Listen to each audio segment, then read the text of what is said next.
எந்த பணியும் செய்யாம வாக்காளர் சந்திக்கல, பாகனோரை நியமிக்கல, பூத் ஏஜென்ட் அமைக்கல, இன்னும் சொல்லணும்னா கவுண்டிங் ஏஜென்ட் கூட பல இடங்கள் நியமிக்கல. அப்படிப்பட்டவர்கள் இன்றைக்கு வெற்றி பெற்று ஆட்சி கொண்டிருக்கிறாங்க.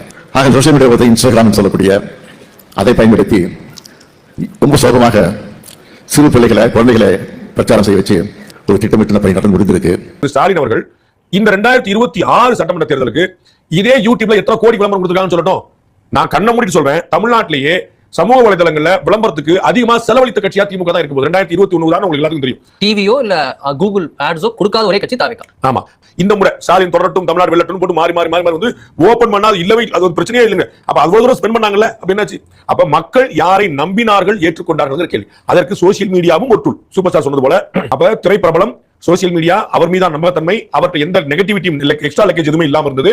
அவர் தமிழ்நாடு முழுக்க போய் நின்னது, இந்த 2 பேர் கட்சியும் பிடிக்காம இருந்தது. இது எல்லாமே சேர்ந்து அவர்கள் வென்றார்.